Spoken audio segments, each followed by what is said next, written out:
हाँ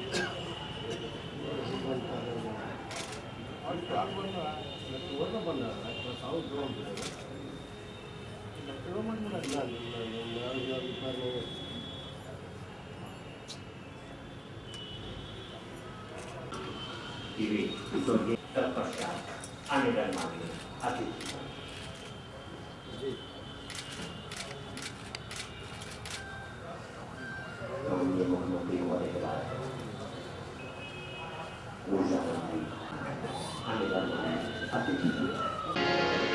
तेरी कृपा बनी रहे सदा हम पर, हे मेरे प्रभु, हे मेरे प्रभु, हे मेरे ईश्वर, तेरी कृपा बनी रहे सदा हम पर।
ठीक है डॉक्टर पर केस कर दिया है ना?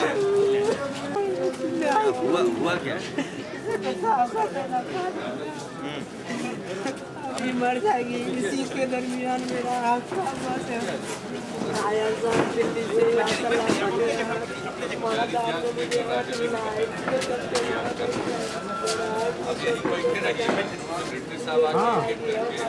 भैया नहीं मंगाए कोई। हेलो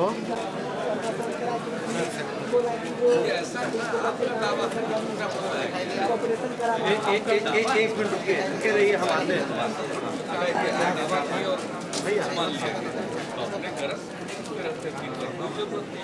एक बार भी दरखास्त दीजिएगा तो वही कर पाएंगे, तो अपने मन में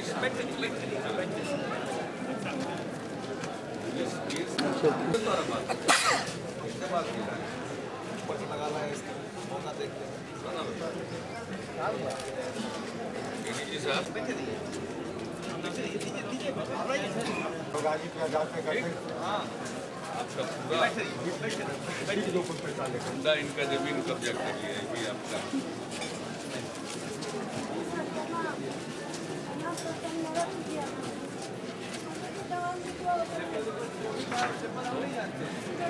हम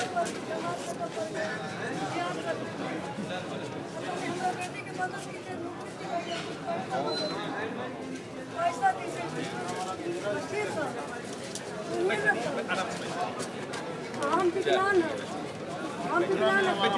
पटना में 35 साल से किराया आ रहे थे, 35 साल से उन्होंने हमारा मकान कर दिया। हम विकलांग हैं सर, तो माता की पिताजी भी केस करें तो केस करवा लीजिएगा।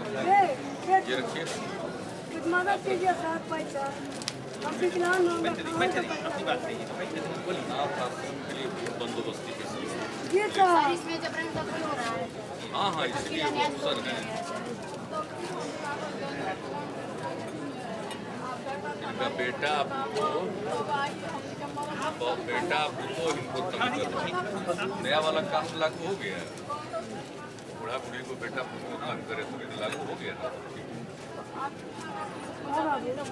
हो जाएगा थोड़ी।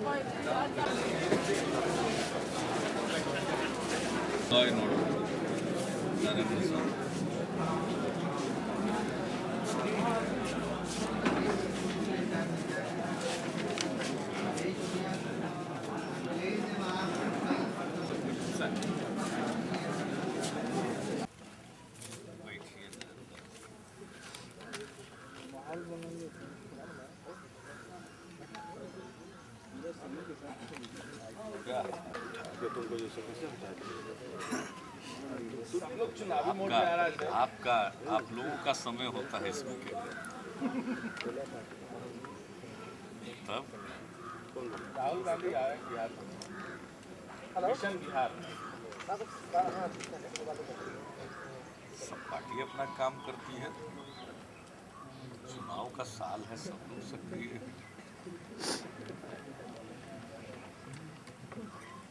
मिशन बिहार में कुछ और स्ट्रेटजी तो हर पार्टी की अपनी अपनी होती है। तो कोई पॉलिटिकल पार्टी तो अपने पार्टी को मजबूत करने के लिए रणनीति बनाएगी, दूसरे के लिए थोड़ी बनाएगी। ललन जी का इस्तीफा भी स्ट्रेटजी है। हैं? ललन जी का इस्तीफा भी स्ट्रेटजी है। तो आप ज्यादा जानते हैं।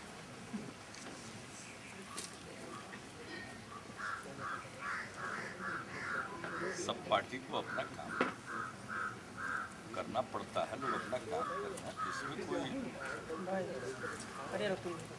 दूसरी पार्टी की प्रतिक्रिया की क्या चीज़? योगी है कि प्रदेश अध्यक्ष की आदि पद छोड़े, कुछ और एमपी लोगों का नाम दिया जा रहा है। आप ही लोगों से सुनते रहते हैं, हम तो सुनता रहते हैं सब मामले में। आपको नहीं पता कि ललन जी नाराज? आप लोग बताते ही रहते हैं।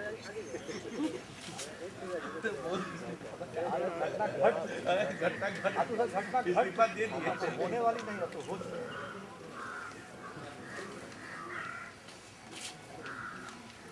तो आपके लिए तो हर घटना खबर है, क्या बोले? आपके लिए खबर है।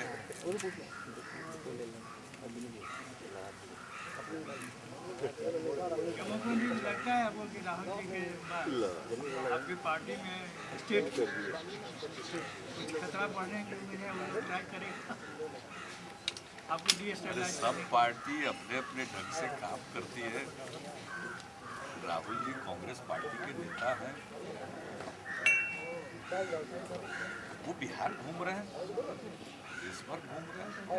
सब लोग घूमते रहते हैं, अपना काम करते हैं, अपनी पार्टी को मजबूत करने के लिए काम करते हैं। क्या हो रहा है उसमें? मेरी प्रतिक्रिया का कोई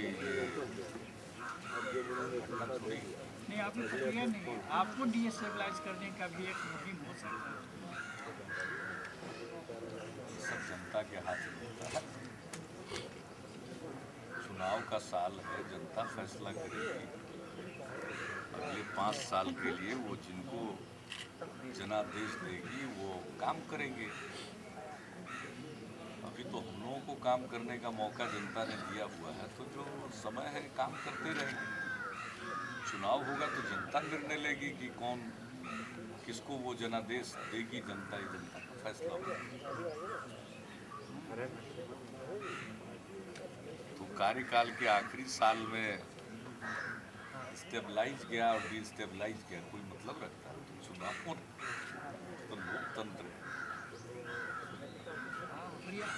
और अभी जो काम का समय जो बचा हुआ उसमें पूरा जम करके काम हो रहा है, काम होगा और फिर चुनाव की चर्चा होगी, चुनाव की बात होगी।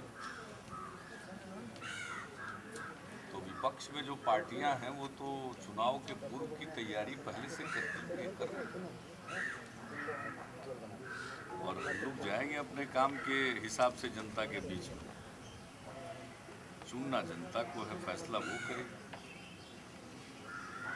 इसलिए किसी भी पॉलिटिकल पार्टी की एक्टिविटी पर क्या करना, सबको मालूम है कि सब लोग अब एक्टिव रहेंगे।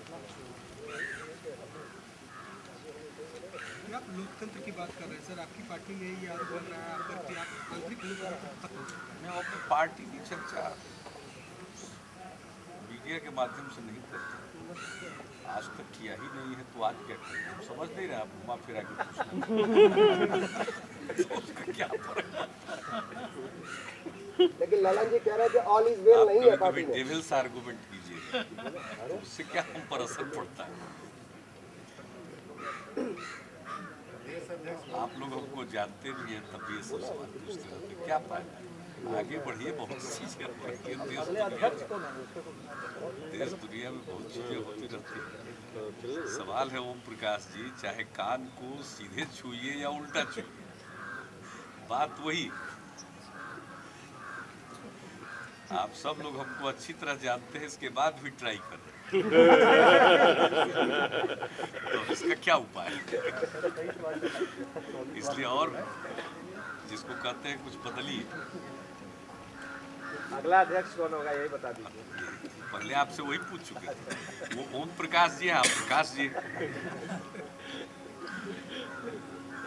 हम लोग तो आप ही लोगों से प्रकाश लेते रहते हैं। कल तक पार्टी में ऑल इज वेल था, आज भी है। हमने बिहार में ऑल इज वेल का, आप लोग गौर से सुना करिए। मतलब सर पार्टी में ऑल इज वेल नहीं है। ये तो आप ना समझिए, बिहार ऑल इज वेल है तभी पार्टी बिहार के बाहर है।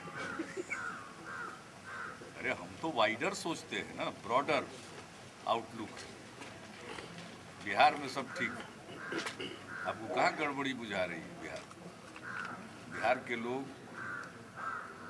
निश्चिंतता पूर्वक अपना काम कर रहे हैं।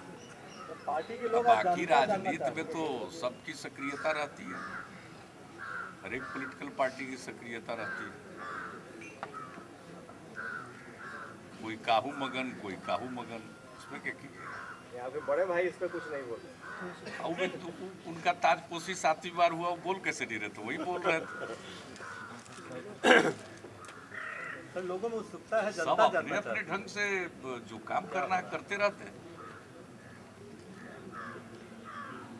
हम प्रवास यात्रा पर थे, फिर काम है यहाँ, फिर 14, 15, 16 जाएंगे, एकमा रहेंगे, वहाँ से छपरा और सिवान के विभिन्न क्षेत्रों का भ्रमण करेंगे। तो महंगाई के खिलाफ तो हम लोगों की पार्टी के तरफ से भी है 10 तारीख को कार्यक्रम। महंगाई तो कांग्रेस पार्टी को ले डूबेगी, महंगाई पर काबू नहीं पा रहे, उनकी स्थिति खराब है। और हालत ये है कि अपने से बोल देते हैं कि अभी नहीं काबू पाया जा सकता। तो ये तो एक इन सब चीज़ों में जो एक साइकोलॉजी होती है, एक वातावरण बनता है, बिगड़ता है। अब कभी कह देंगे कि दूध का दाम बढ़ेगा, तो नहीं भी बढ़ने वाला है, तब बढ़ जाएगा बिहार में। मुंबई सब बढ़ गया। हम लोग बिहार में नहीं बढ़ रही थी। अभी पीएम बोले कि देश में खाद्यान्न की कमी है, राज्य सरकार के साथ। तो यही ना कह रहे हैं आपको कि केंद्र सरकार को टैकल करना है, केंद्र सरकार को ऐसी नीतियां बनानी है, केंद्र सरकार को सहायता के लिए आगे आना है। कहीं शरद यादव और पीएम के बीच में, कांग्रेस के बीच में कहीं चल रहा है। हमको लगता है आप पवार की जगह यादव बोल रहे हैं। नहीं, हम पवार नहीं बोले, उन लोग के आपस में झगड़ा अनवाइडेंट हो रहा है क्या? इस पॉइंट पर क्या हो रहा है? इस पॉइंट पर अनवाइडेंट हो रहा है क्या? जनता जानना चाहती है कि क्या हो रहा है। लोग जानना चाह रहा महंगाई बेकाबू हो रही है, जनता को मालूम है। अब हम सब लोग महंगाई के खिलाफ हैं। सर, प्रधानमंत्री कह रहे हैं कि स्टेट्स को पीडीएस प्रणाली और मजबूत करने की जरूरत है, इसलिए प्राइस राइज हो रही है। प्रधानमंत्री जी ठीक बोल रहे हैं, ये बात तो गलत नहीं बोल रहे हैं, लेकिन साथ साथ आदरणीय प्रधानमंत्री जी को ये भी समझना चाहिए कि बिहार जैसे राज्य में लक्षित जन वितरण प्रणाली, यानी जिससे गरीबी रेखा के नीचे रहने वाले परिवारों को खाद्यान्न मिलता है, उसकी संख्या उन्होंने गलत आंकी हुई है। वो कहते हैं 65 लाख परिवार ही बिहार में सिर्फ गरीबी रेखा के नीचे है, और हमारा सर्वेक्षण बताता है कि 1 करोड़ 40 लाख परिवार गरीबी रेखा के नीचे। तो सब गरीबों को कैसे मिलेगा? तो प्रधानमंत्री जी को राज्यों को की सहायता करनी चाहिए। हम लोग बारंबार इस बात के लिए अपनी बात रख रहे हैं।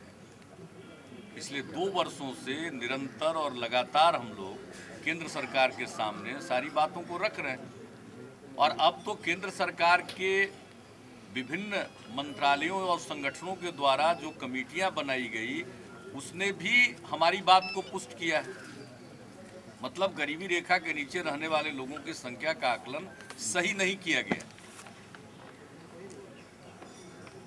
तेंदुलकर कमेटी ने भी कहा, एनसी सक्सेना ने भी कहा, और इसके अलावे श्री अर्जुन सेन गुप्ता जी के नेतृत्व में जो असंगठित क्षेत्र की स्थिति का अध्ययन करने के लिए उन्होंने आयोग बनाया, उन्होंने भी कहा कि 80% लोग 20 रुपये पर जीवन बसर कर रहे हैं। तो गरीबी रेखा को कौन कहे, दरिद्रता की स्थिति में लोग जी रहे हैं। और हम जो 1 करोड़ 40 लाख परिवार की बात बिहार में करते हैं, वो गरीब नहीं बल्कि वो दरिद्रता की श्रेणी में आते हैं, उससे भी ज़्यादा बहुत गरीब। और अब तो उनके अध्ययन ने इस बात को पुष्ट कर दिया है। तो सहायता तो उनकी करनी पड़ेगी ना। अब अनाज को रिलीज करने की बात कहते हैं कि और देंगे, किस रेट पर देंगे? तो प्रोक्योरमेंट प्राइस पर देंगे। तो क्या है? और पीडीएस के माध्यम से जो बीपीएल के परिवारों को जिस दर पर मिलना है अनाज, उस दर पर नहीं। तो ये तो विचित्र बात है। नहीं, गरीबी से ये महंगाई से लड़ने का कौन सा नुस्खा? तो महंगाई से लड़ने में केंद्र सरकार गंभीर नहीं दिखती सर। और अगर गंभीर दिखती तो इस तरह की चर्चा सार्वजनिक रूप से नहीं होती। सर, मोंटेक सिंह आलूवालिया ने भी ऑल पार्टी मीटिंग उनको बुलाना चाहिए था। मुख्यमंत्रियों की बैठक बुलाई गई। हम लोग भी जाके उसमें अपनी बात को रखेंगे।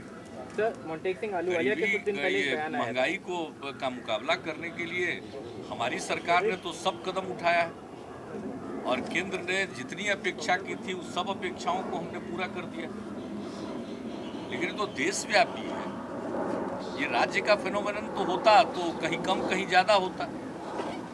राज्य का फेनोमेनन तो है नहीं, तो पूरे देश का फेनोमेनन।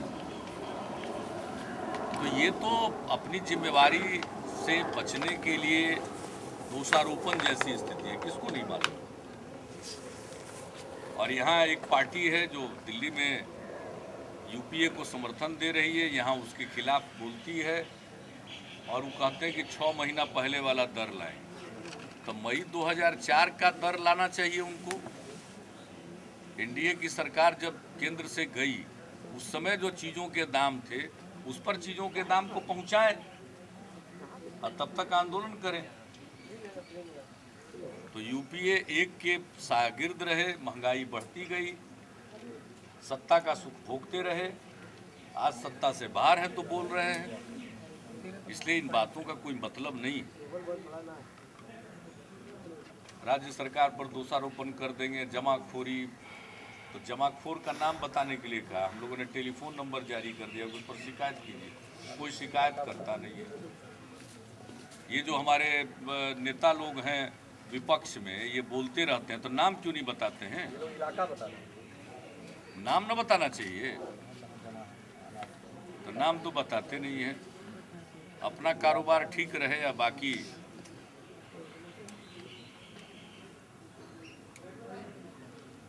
तो इसलिए महंगाई के मुद्दे पर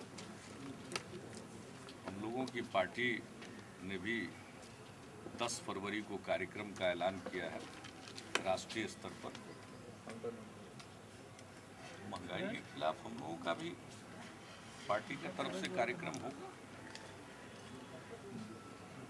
जब मुख्यमंत्री जी इस बार असेंबली में अब पूरे साल का बजट पेश करेंगे या कुछ महीनों के लिए? ना पूरे साल पिछले वर्ष सिर्फ नहीं हुआ था इसलिए कि लोकसभा का चुनाव था। लोकसभा के चुनाव के मद्देनजर हम लोग मार्च में पूरे साल का बजट नहीं ले पाए थे, लेकिन इस साल तो पूरे साल का बजट लाएंगे। बजट सत्र में ही पूरे वर्ष का बजट पारित होगा, माने किया जाएगा। मोदी जी ग्रोथ रेट पर शीला दीक्षित ने आपकी तारीफ की है, क्या कहेंगे? आप धन्यवाद दे दीजिए हमारी तरफ से उनको, और आपको इस सूचना देने के लिए धन्यवाद। आपको किन किन क्षेत्रों में लगता है ग्रोथ रेट अभी और आपको बढ़ाने के लिए? अभी तो बहुत क्षेत्र बचा है ना। अभी तो जब निवेश के जो प्रस्ताव हैं वो जिस दिन फलीभूत हो जाएंगे तो हमारा ग्रोथ रेट तो और ज़्यादा बढ़ेगा ना। एग्रीकल्चर के क्षेत्र में जो हम लोगों का काम चल रहा है, तो कृषि के क्षेत्र में अभी हमारा विकास दर और बढ़ेगा। तो अभी तो हमारा ग्रोथ रेट और बढ़ेगा।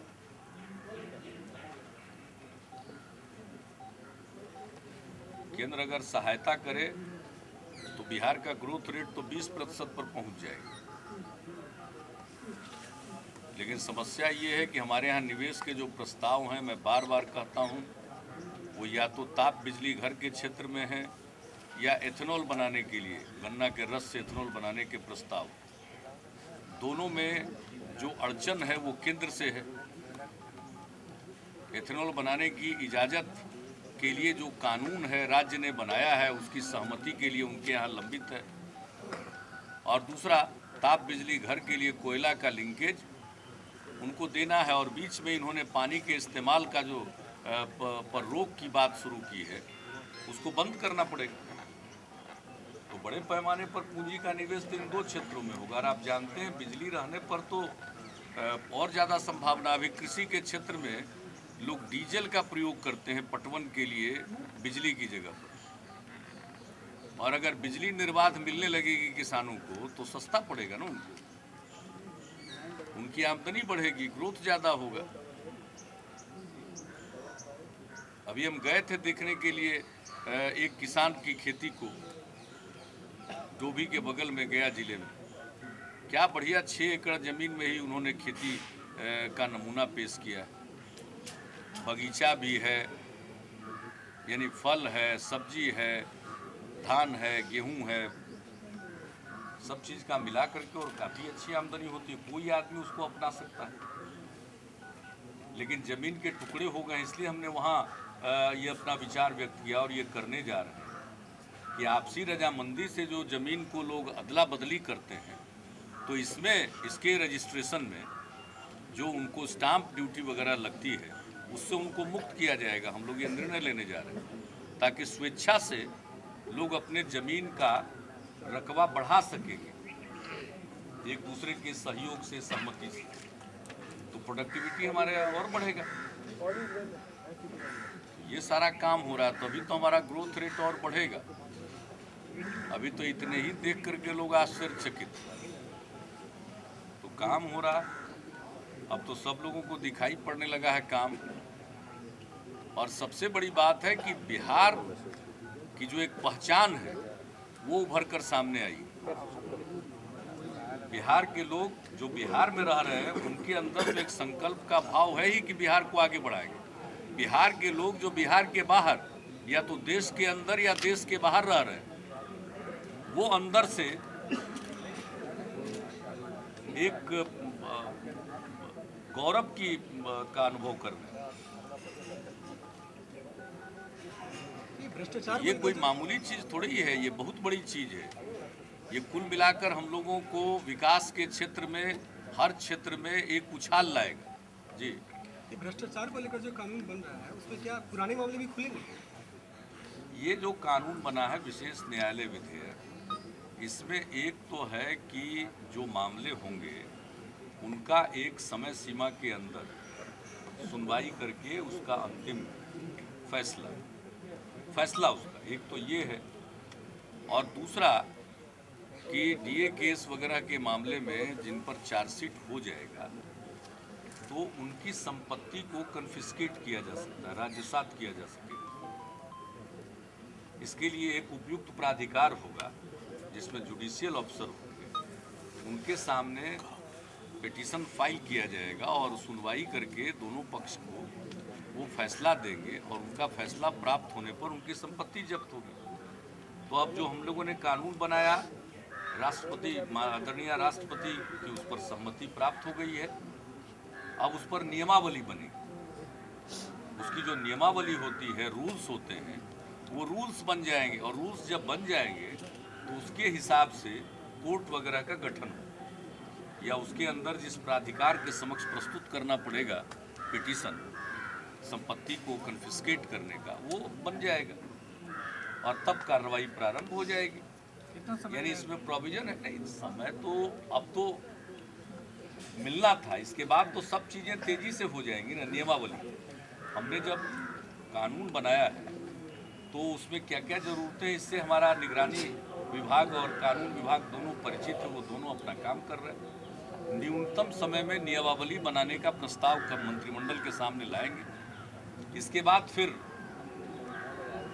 जुडिशियरी से अनुरोध करके और उसके लिए जो कुछ भी होता वो प्रक्रिया होगी और सरकार करेगी। तो जितना जो जिसको कहिए मिनिमम पॉसिबल है, न्यूनतम समय में बाकी सारी कार्रवाई।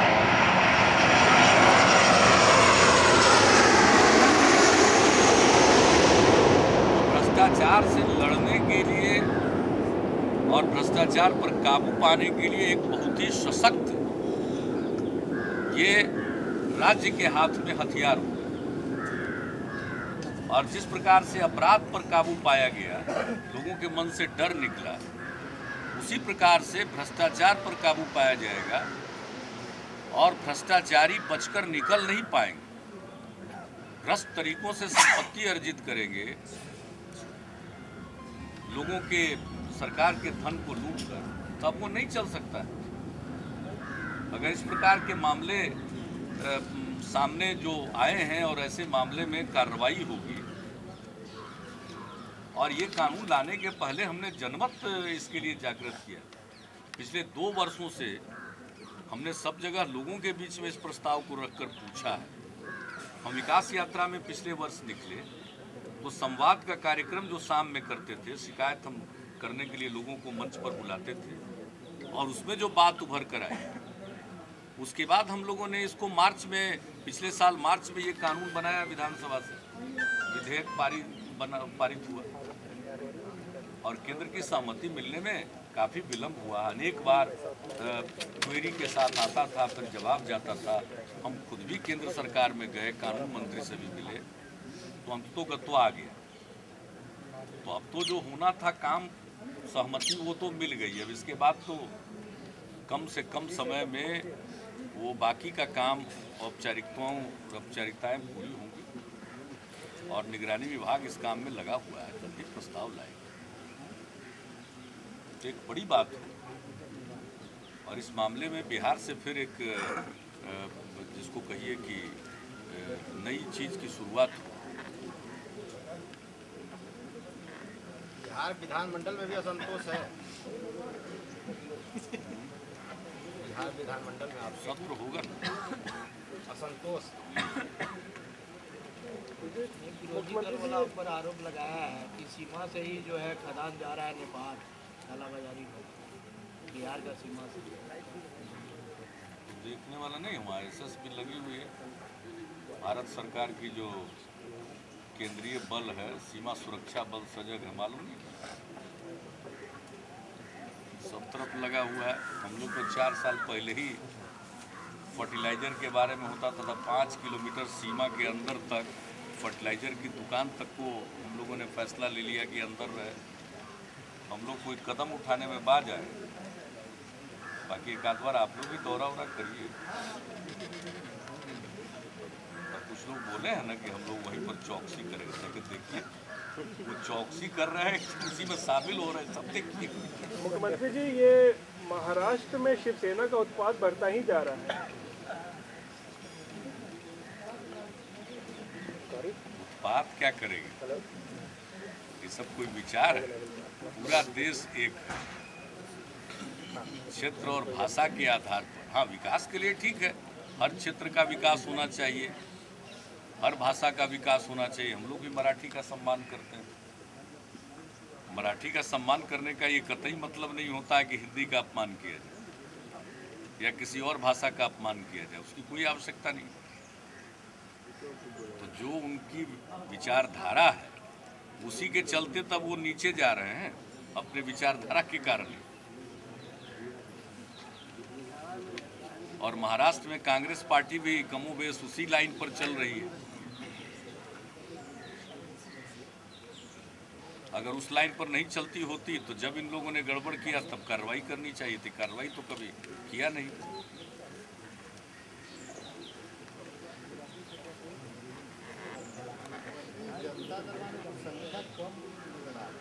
तो आपको क्या के लिए परेशानी हो रही है? अच्छा,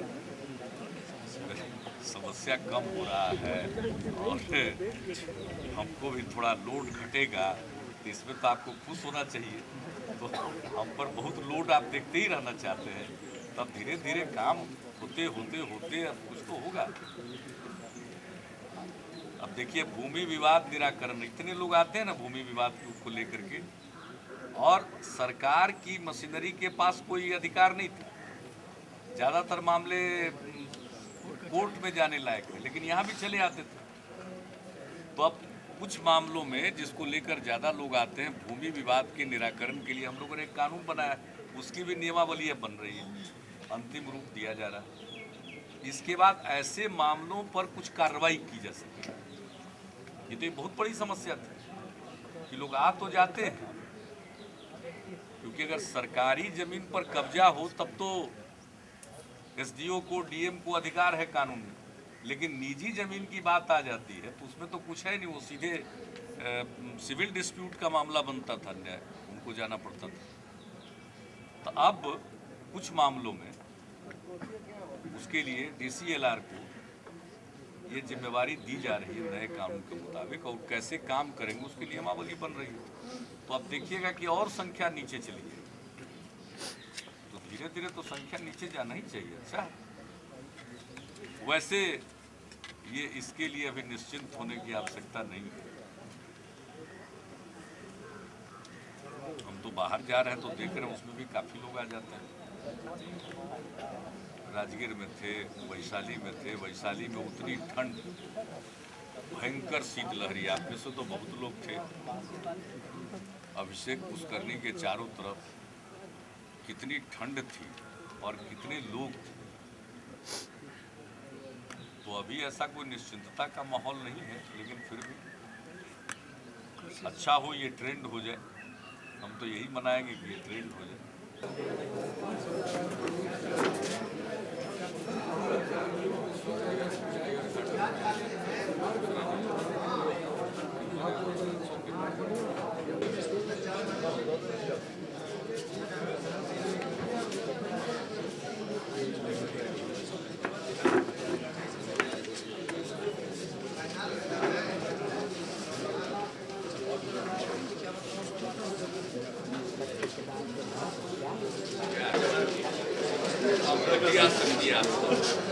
आपका कोई दिन समय देख के थोड़ी